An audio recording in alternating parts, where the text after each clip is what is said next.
안녕하십니까, 문틀란TV입니다. 이 제3지대 신당이 여러 개가 있습니다. 정의당이니 기존에 있던 좌파 정당 빼고 새롭게 최근에 이제 모습을 드러낸 신당이 5개가 되는데, 이들이 최근에 몇 번 만나서 우리가 힘을 합쳐야 된다 이러면서 의기투합을 하는 것 같더니 얼마 전부터 삐그덕거리는 소리가 나기 시작했죠. 자, 이준석 기자를 인터뷰를 하면서 그 못된 한계, 고질병 DNA가 나타났습니다. 아마 이낙연이 상당히 불쾌했을 것입니다. 그럼 연대하고 통합하자고 하는 상대에 대해서 이준석이 국민의힘이 있으면서 보였던 끝없이 상대에 대한 불신, 여러 가지 음모론적으로 이렇게 공세를 하고 그런 것들이 결국은 피해 망상증하고도 관련되어 있다고 보는데, 한계 이런 것들이 지금 이낙연 신당이라든지 이낙연에 대해서도 똑같이 지금 나타나고 있어요. 지금 빅텐트를 세우겠다고 하는 이 초기, 이때부터 이미 사실상 크게 흔들리는 휘청이는 이런 모습이 좀 나타나고 있습니다. 빅텐트 골든타임이 지났다. 자, 이런 얘기를 하고 있어요. 완전히 초치는 얘기죠. 빅텐트 골든타임 지났다 라면서 마이웨이를 하겠다라는 이런 태도를 보였습니다. 그러나 벌써부터 계산을 하고 얄팍한 어떤 전술적인 이런 냄새를 풍기는 태도일 수밖에 없습니다. 결국 이제 이준석이 이게 한계죠. 정치를 갖다 무슨 게임하듯이 이런 식으로 지금 하고 있는 거 아닙니까? 그 어떤 얄팍한 구도, 갈라치기 이런 것들이 이 제3지대 여기서 이제 통합을 하겠다고 하는 이 지금 장에 와서도 똑같이 이런 일이 나타나고 있어요. 이낙연은 우리가 행동도 똑같이 하기를 다짐했으면 좋겠다. 똑같은 문제의식을 갖고 있다. 똑같은 나도 경험을 했고 이러가면서 통합을 좀 서두르자. 이런 얘기를 하는데 빅텐트 골든타임이 지났다. 자, 이렇게 얘기를 하는 것은 잘못 배운 것이죠. 구도 이런 걸로만 지금 이제 접근하는 것이고 어떤 상대에 대한 같이 손잡을 상대에 대한 배려라든지 이런 게 전혀 없고 고질병적인 불신 이런 것들이 또 지금 이낙연을 상대로 해서 나오고 있는데 아마 이낙연이 상당히 당황스러울 것입니다. 이낙연은 이제 민주당에 있다가 나왔는데 민주당에서 봤을 때는 이준석이 윤석열 정부에 대해서 내부 총질하고 이러는 게 흥미롭게 보일 수도 있었겠지만 이제 나와가지고 실제로 자기가 이준석의 이런 행동을 보니까 굉장히 당혹스러울 겁니다. 완전히 틀 밖에 어떤 완전히 궤도를 벗어나서 지금 나오는 이런 행동이기 때문에 이제 이준석의 이런 것은 굉장히 아마 당황스럽고 결국은 아마 불신이 이렇게 됨으로써 커질 수밖에 없을 것이다. 얼마 전에 이준석이 이런 말을 했었죠. 야, 통합을 서두르자 그러니까 그때는 정반대 얘기를 했습니다. 이준석이가 서울 저는 빠르다. 좀 시간을 갖고 하자. 그때는 이렇게 얘기했었는데 빅텐트의 골든타임이 지났다. 정반대 얘기를 하고 있어요. 그러니까 일관성이 없고 어떤 철학이 없고 그때그때 정치적 주판을 튕겨가지고 거기에 맞는 그런 식으로 좀 행동을 하는 것이죠, 이게. 그렇기 때문에 이런 모습들을 봤을 때 제3지대가 어떤 큰 틀에서 통합을 이루긴 사실상 어렵다. 저는 그렇게 보고 더군다나 결정적으로 이런 얘기까지 하고 있어요. 정치적 사수를 쓰는 사람들하고 같이 하기 어렵다. 자리 주장하면 안 된다. 누가 자리 주장을 했다는 것인지 아무런 것도 드러난 게 없는데 벌써부터 이런 얘기를 하고 있어요. 이래가지고 이 통합이 되겠습니까? 아주 버르장머리가 없는 것이죠, 이게. 늘 이런 식으로 국민의힘에 있으면서도 이런 식으로 얘기를 해왔지 않습니까? 이제 이낙연한테도 그런 식으로 얘기하니까 아마 상당히 문화적 충격을 느낄 겁니다. 이 민주당에서 나온 세력들은 이런 식입니다. 제3지대 연대 관련해서 과거의 바른미래당 경험을 통해서 두 세력의 연대 과정에서 사리사욕으로 자 이런 얘기합니다. 사리사욕으로 이간하고 배척하는 것을 많이 봤다. 정치적으로 사수를 쓰는 사람들하고 같이 하기 어렵다. 자, 지금 이낙연이 들으면 굉장히 불쾌할 거예요. 결국 이제 바른미래당이라는 게 보면 어떻게 보면 영남 세력 대 호남 세력이 합쳤다. 이렇게도 볼 수 있는데 그런 걸 통해서 철저히 실패하는 걸 보고 그런 과정에서 사리사욕이나 이간하고 배척하는 맞다면서 상당히 상대가 들은 불쾌할 수 있는 모욕적인 그런 프레임이나 다름없는 그런 얘기를 지금 하고 있습니다. 이게 지금 결국은 안 하겠다.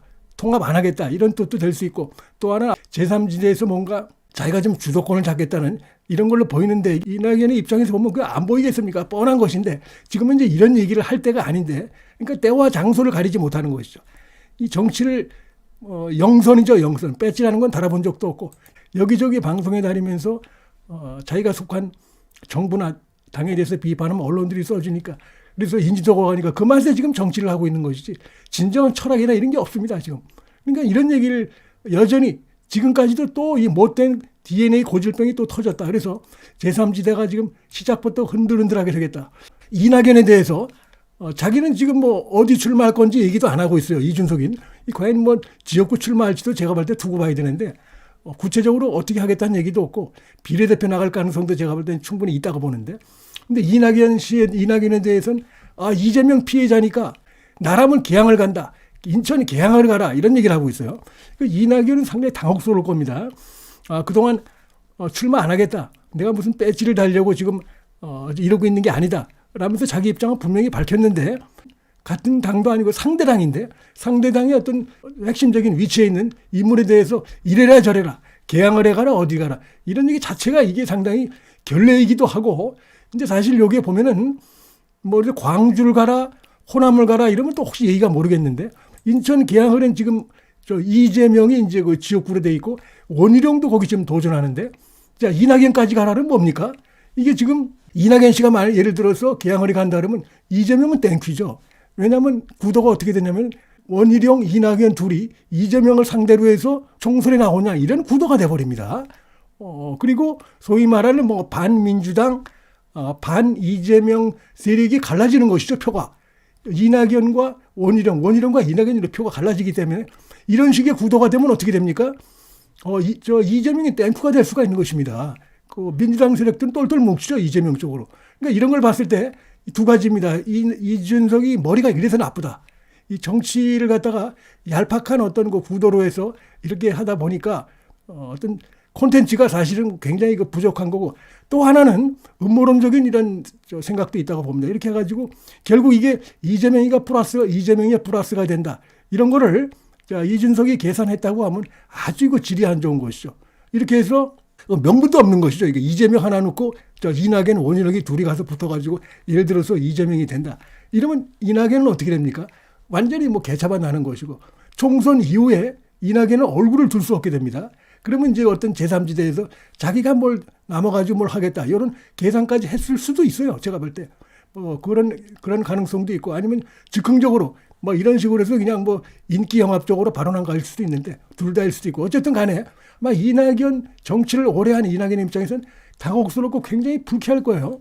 근데 어쨌든 지금 보니까 이낙연 측의 쪽에서도 호남을 나가줬으면 좋겠다.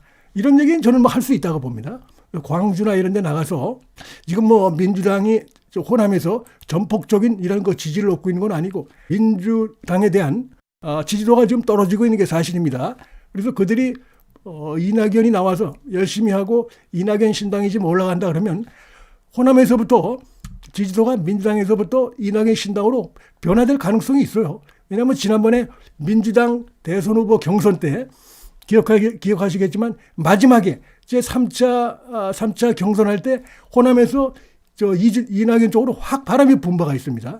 얼마든지 언제든지 변할 수 있는 게 그쪽 민심은 여기 또 호남 출신이기 때문에, 그래서 그런 점에서는 얘기할 수 있겠지만 느닷없이 이렇게 얘기하는 건 오히려 속이 좀 의심스럽다. 속내가 의심스럽다. 자, 이런 생각이 됩니다. 이게 뻔하다고 봅니다. 지금 이제 제3지대는 제가 볼 때 근본적으로 합치될 수 있는 그런 것이 아니기 때문에, 그런데다가 이준석의 이런 주판 튕기는 이런 얄팍한 행태를 보고 아마 아이고 같이 해서는 안 되겠다 이런 생각을 속으로 했을 가능성이 높다고 보고, 황당하게 지금 이제 송영길이가 지금 감옥에 있는데 자기가 지금 이제 연동형 비례제로 지금 가려고 하는 거 아닙니까? 그대로 고수하겠다는 게 이제 민주당에서 나오니까 요 때를 이용해서 정치 검찰 해체당을 창당하겠다. 참 이게 파렴치하고 정말 문제 많은 자입니다.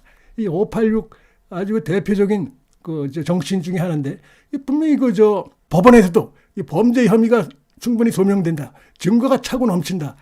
이래서 법원에서 영장을 발부해서 구속이 돼 있는데, 그럼 그 안에서 자기 지지자들, 국민들에게 사과하고 참여하는 모습을 이제 보여야 될 텐데, 황당하게 정치 검찰 해체당이다. 이런 근거도 없이 이런 얘기를 해가면서 제도를 이용해서 어떻게 비례대표로 한번 나가볼까. 이런 거 생각을 하고 전혀 반성하지 않는 이런 모습을 보이고 있는데, 이런 것들 또 조국도 어떻게 할지 모르겠지만, 이런 자들이 이제 이런 모습을 보이면 보일수록 추미애도 그렇고 국민들은 또 이 문제가 많구나.